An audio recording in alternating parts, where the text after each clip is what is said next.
I was up early. I have no idea why I was up so early, and I was okay with it. But after, and then the worst happened. I didn't see it coming either, as the track was frozen a little bit this morning when we first went on it, and I did train 6 horses with Jason this morning. We'll get to that in a minute. But what I didn't know, and I don't know why I didn't think of this, it was mud the night before. We saw, Mister was nice. It was nice in southern Ohio, but in northern Ohio, I assume that's where Northfield is considered northern Ohio. In northern Ohio, it rained all night, right? They had the mud fenders on. It was kind of a rotten night, and I didn't miss it at all. I was happy to watch it unfold because it all played out well, but just a very inclement night. So the track, when it freeze dried like that, there was a lot of moisture in that track, and there wasn't really anything the track crew could do, right? If the sun had come out, if it was warmer out, you could cut it open. It would likely dry pretty quick, but it hovered around 0, 1, 2 all morning. It was damp. I went out with my winter gear on the first couple of trainers, and I had hand warmers in. I took my spring and fall gloves on and had hand warmers in for the second one, actually, I trained. So by the time the qualifiers came around, it was muddy. It was muddy. So I was up at shortly after 6, went to the burn for 7, qualified in school at 6 in the mud, after warming, I think, 2 or 3 of them up. And then for them to be honest, it wasn't a great day at the qualifiers, and I'm going to talk extensively about that here in a minute. But just, I was tired. So I went back to the place we rent, Macedonia, jumped in the shower, cleaned up, and had a little nap. And now I'm on my way back to Ontario. It's shortly after 4 o'clock in the afternoon. I'll be back before the kids go to bed. So what took place this morning? I had a lot of messages from a lot of people asking about a lot of horses that went today. Now, you didn't know. I touched on it briefly yesterday, maybe this morning also, that if Prince Charmer felt good, he was going to train. Not only did he train, but he trained very, very good. I trained him in 2:23, which actually, that's the fastest any of our horses have gone this year. Never thought about that. He did it quite easily. I was very, very happy with him.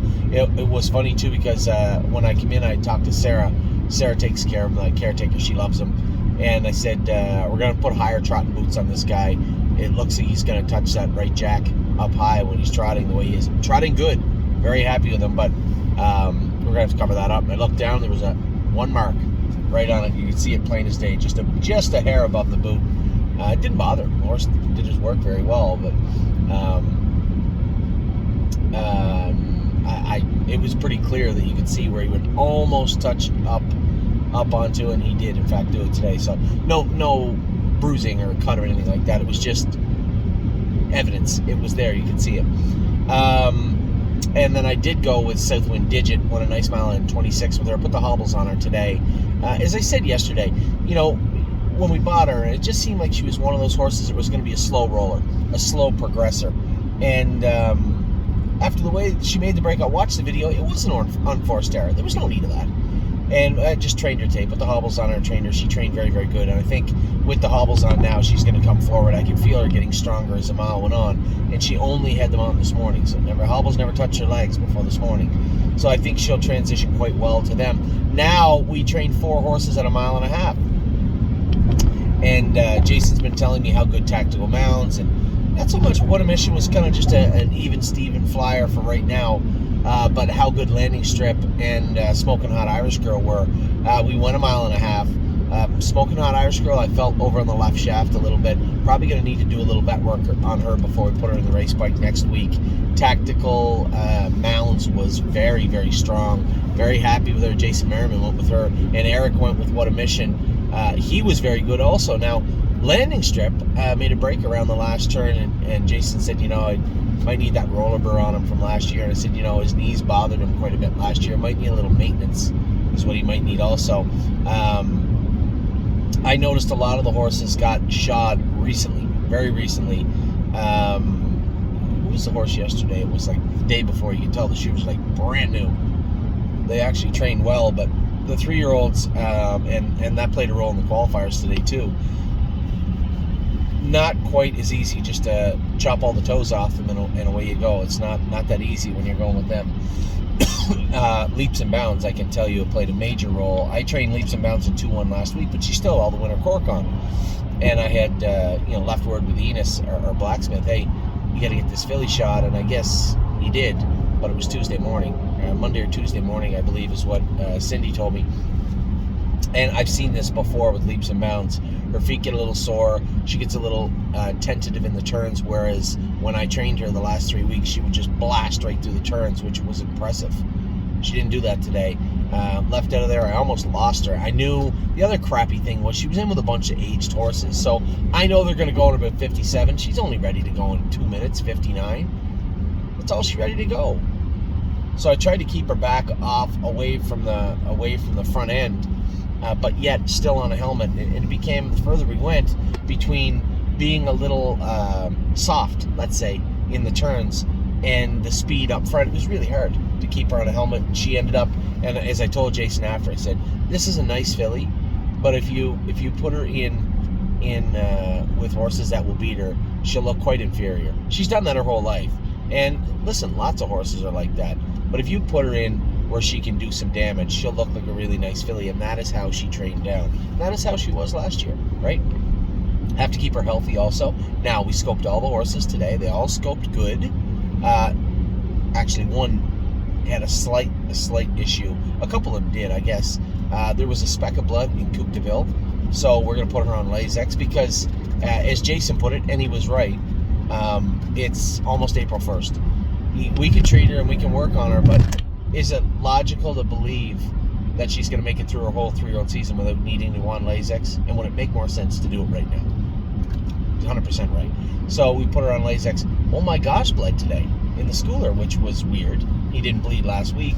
But it was pretty evident, I guess, for Mike, a good 2.5 out of 5. So I believe that's what he said. So we're going to put him on Lasix also. Now, the difference between Coupe de Ville and Oh My Gosh is the amount of blood, right?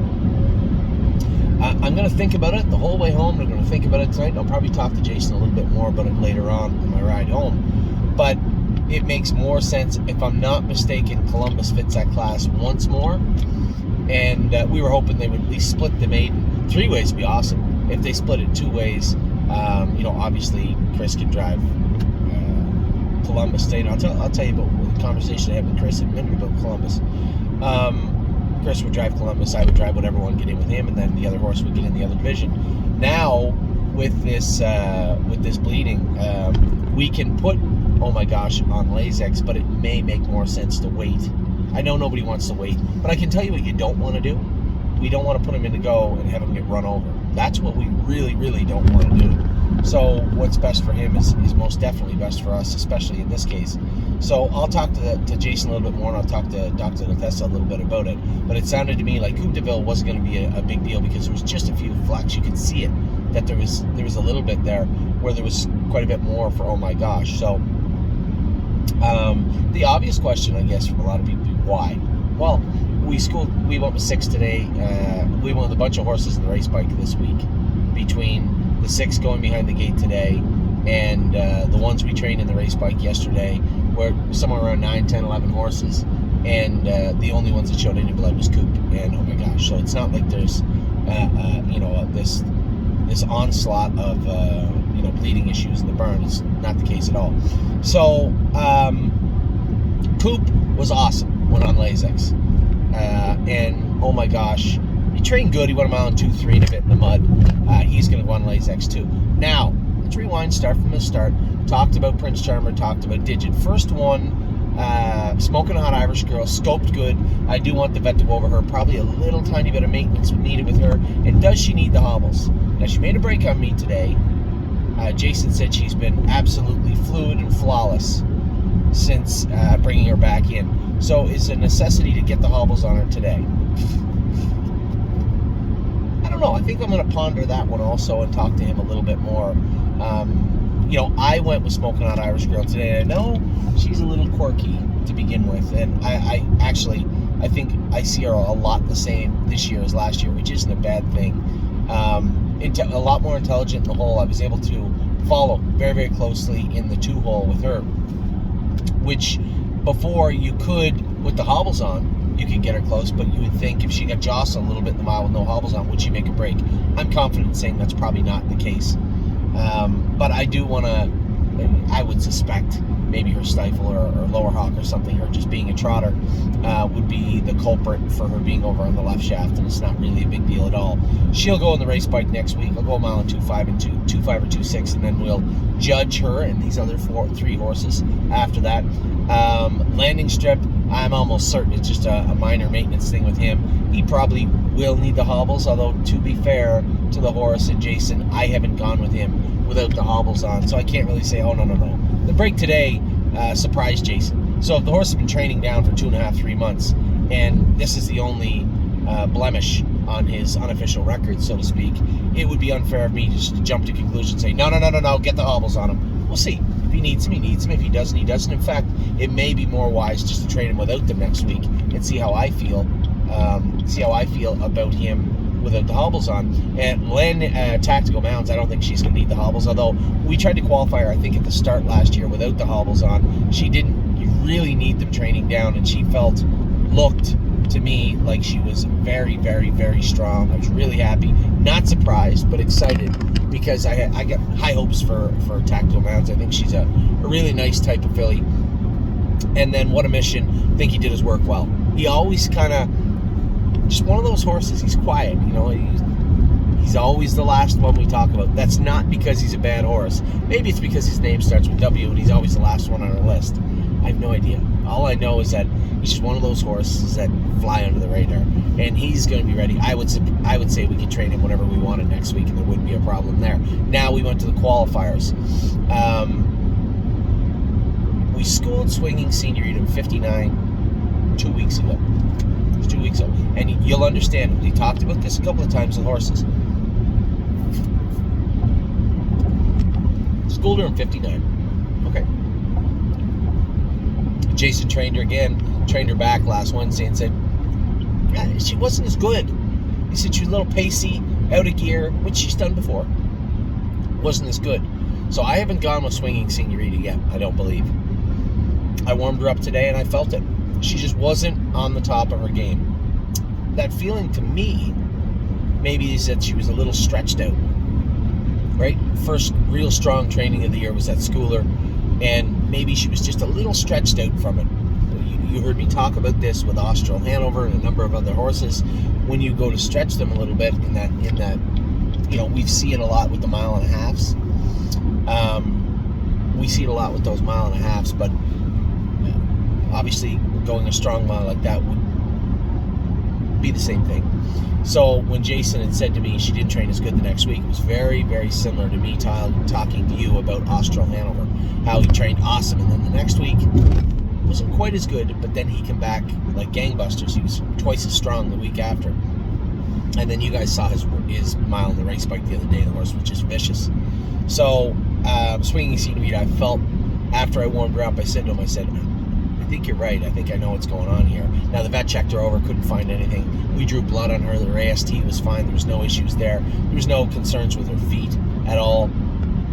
So when I went on the track to qualifier, she was hot. She's been like that before.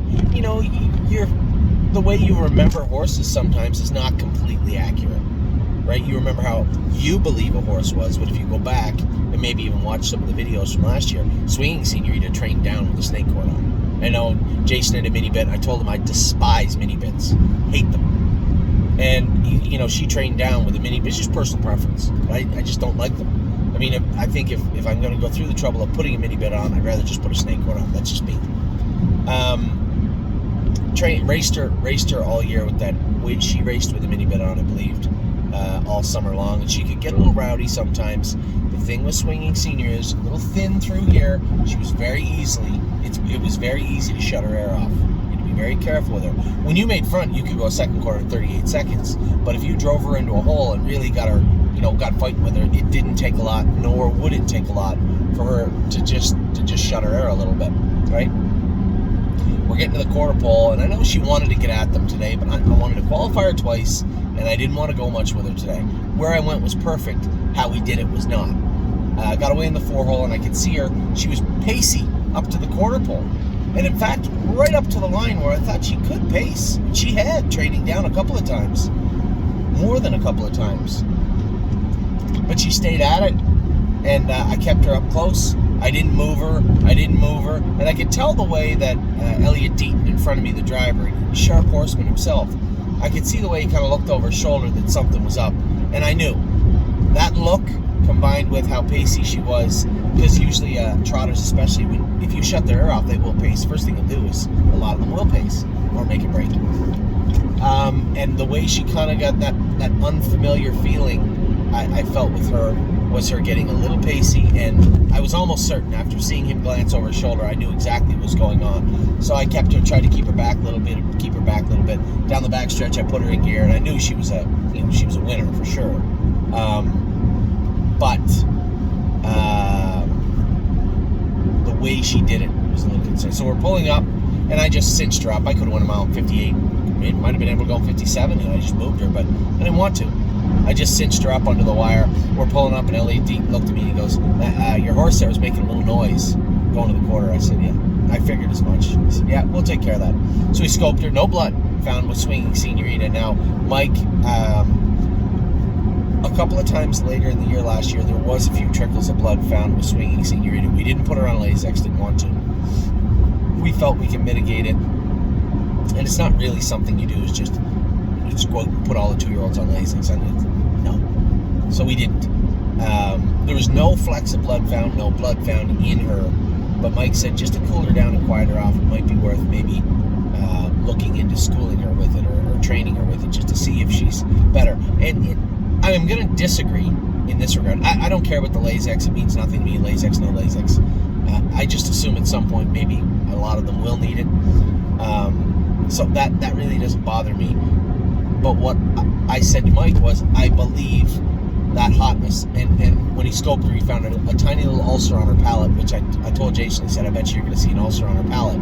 That's treatable. All these things are very treatable, but I think they're all byproducts of that mile 2 weeks ago, and that is absolutely not in any way admonishing or getting angry at Jason for training, for schooling her like that. I would have done the same thing, but I believe she was just stretched out a little bit. So I said to Jason, maybe ask the vet to run a number of just some Robaxin. So you guys see it in the drugstores, Robaxacet, same type of medication, just for a couple of muscle relaxants. Run some fluids through her, work on her feet all week, maybe tubbing them, stuff that we know will make a horse pacey. Put that snake cord in her mouth for her qualifier, put the martingale back on her. But swinging senior, mechanically there was nothing wrong with her, and nothing she did today was shocking or any reason to sound the alarm. I thought she was great, and I think if we get working on her all week, I'm almost positive she'll come out with a very, very strong, probably 157 qualifying mile or an easy 58 next week, which she needs. This was all part of the plan. Now, second qualifier, the High Enterprise just continues to prove that she does not want to be a participant in racing, at least in the stable, and we are going to accommodate her. She is going to be leaving immediately. I gave her all the time in the world. I know that the talent is still in there, and I don't want to get into what I think it is, but it doesn't matter.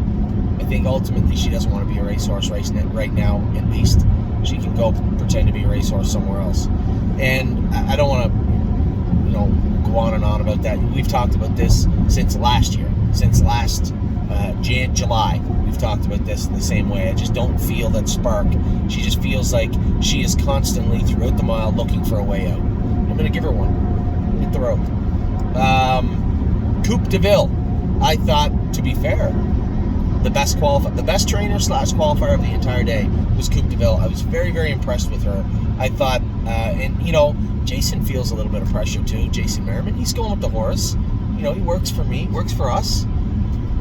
And he knows that Coupe de Ville is not an easy horse to go with. So I told him, just let her fall off the gate. She's going to get a little... And she actually looked like she'd get out of there a little better than I thought she would.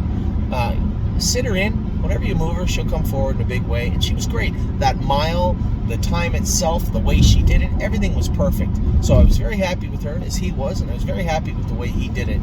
Just a great job by both of them today. Coupe de Ville got top marks today. Swinging Senorita, just for her professionalism, gets top marks, and she's such a nice filly. Looking at the math of her mile, you get, wow, she was awesome. No, there was a lot that went into that. I think she'll be awesome next week, and I think she'll be really good next week and awesome when we get to the Hackett with her. That's my prediction with Swinging Senorita. The biggest letdown of the entire day, because I could really figure out what happened with everybody all day, was Mo Power Baby. Scope clean. Didn't flip her palate, no blood, no mucus, no pimples to speak of. Did you run? She just seemed agitated. So I said to Jason, just pull her blood. Maybe she tied up a little bit, I guess. We haven't really had that issue with her for the most part in her life, or recently for sure. So maybe, with the weather the way it is over here, and remember what I told everybody, a lot of these fillies are coming into season, right? It's breeding season. So it can really play havoc on that muscle count. So something went on with her today. It wasn't lameness. She just was out of sorts from the time I went on the track till the time we pulled up. She just was not herself. So Mo Power Baby, I'm going to have to give a pass, but I can't really tell you why. All I can tell you is she's been training great. She was well within herself every time that I trained her in the last 3 weeks at least. And very, very happy with the way she trained the other day. What happened today, I can't explain at this moment. But I will get to the bottom of it. Jason's going to draw our blood tomorrow. We can talk about that the day after. Leaps and Bounds, I already know what happened. Just a very finicky filly. She gets stretched out. Now, if you had to put her in where Mo Power Baby qualified, or where the other filly qualified, no problems. But when you stretch that filly out, she just powers down all the time. And you know what? That's probably where she was ready to go. Not the way I wanted to do it. And then you factor in the fact that we chopped all her toes off 2 days ago. It's a huge no-no for me, and I let everybody know it. Also, this filly in particular, take good care of her feet. She's going to have a little more toe on her next week. Are we just going to go into racing her, or are we going to train her back a little bit? Scope good. No blood, no mucus, no issues with her palate, so that's good. Cindy's got her eating really good. So, I don't know. Another horse I'm going to ponder. We have like 3-4 horses that fit the maiden, and 3-4 are on the way. So, well, 3 on the way for sure. Smoking on Irish Girl actually fits an onwards of 2. Landing Strip, I believe, fits a maiden, if I'm not mistaken. And Tactical Mounds fits an onwards of 2. So that's not true. 1 horse on the way. What a mission on the way that fits a maiden. And of the horses we qualified today, Senorita definitely doesn't. Coupe does. Coupe de Ville is a maiden. Those fair wins were just that, fair wins. Leaps and Bounds and onwards to 2, and oh my gosh, it does fit the maiden. So we have a number of maidens floating around, onwards to 2 coming around also. But we'll arrange them as they need to be.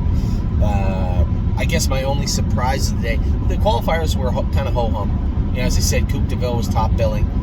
Swinging Senorita was great also. I know what exactly is going on. It's very easily fixed with her. Mo Power Baby, I have no idea what took place this afternoon, but we will find out, or this morning, but we will find out. Leaps and Bounds, I know exactly what took place with her and how to fix it. And oh my gosh, we already did fix it. We put him on Lasix.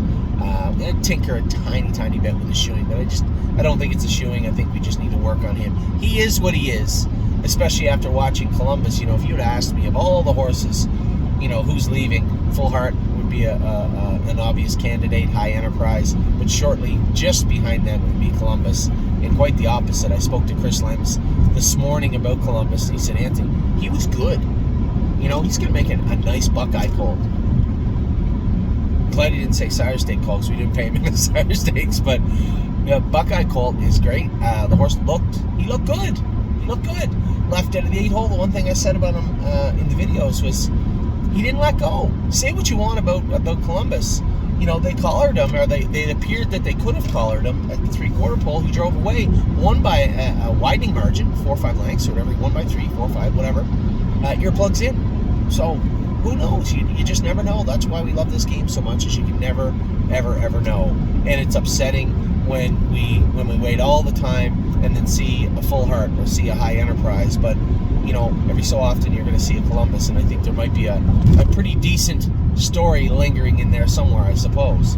So with that, I'm going to let you guys go. I'm going to continue on my way back to Ontario. I can tell you the weather sucks in Ontario. It's going to suck for the next 3 days. I am listed on Haunted House because the rain is supposed to stop Saturday afternoon throughout the evening, which means it won't be muddy or raining anyway. It might be a little muddy, but it won't be raining. You might get your four-way flashers on. No idea. Florida, I must just drive around with four-ways on all day. Okay, whatever. So Saturday night I'll drive Haunted House, but Friday, rain. Friday and Saturday is going to be a disaster at the burn. Disaster. I wanted to train Brace for Landing. I think we're going to have to push him till Tuesday. We'll train him in Crantini on Tuesday morning. I'll probably go back around 2:05 again with Crantini. Big pus pocket popped out of his foot. Not shocking, but with the amount of work we can put into him and his feet just getting good now, there's no need to ask for him to do more, whereas Brace for Landing is actually looking to do more. So Crantini will probably go back at 2.5. Brace for Landing, I'm looking to go around 2.2 with him. So we'll see how that plays out into next week, but things are shaping up very, very, very nicely at the barn. Super happy. Anytime we can race 3 and all 3 win in 2 different places, it's always great. A nice win last night from Columbus, a nice win, great win from Stonebridge and Cotty, really happy with him. And Yo Mister was very good in Southern Ohio. I had a lot of people message me today also asking about Stonebridge and Cotty. Anthony, what about when he gets out of this class? Listen, there are the horses that can graduate out of these classes and race in the strict conditions or claimers, and there's horses that find it real tough when they get out of it. I'm not going to comment on which one Stonebridge and Cotty is, because I know there's a lot of people got a real good connection with him. Maybe I'm one of them. I like the horse too. But a lot like HB Maestro, and when they leave this class, this condition claimer, it's a Shark Tank waiting for them. So we'll wait. We're going to wait. I'm not going to say anything. I'm going to defer all my judgment on that situation until after his next start, or 2 maybe, and then we'll go from there. So with that all being said, 27 minutes. Where am I going to load this? I'm going to have to do it on the way, I guess.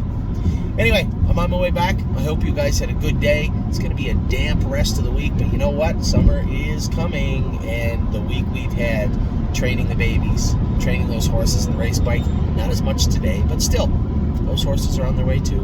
We will be at full strength as far as racing goes, as far as race horses, as far as sophomores go, very, very shortly. Atlas Hanover makes his return in about a week. He'll be coming back to Northfield Park. Patrick DePron is not long for qualifying also. We'll probably qualify him twice. And then our plan is to get him out to Plain Ridge. So that is the plan for right now. I'm going to talk to you all very soon.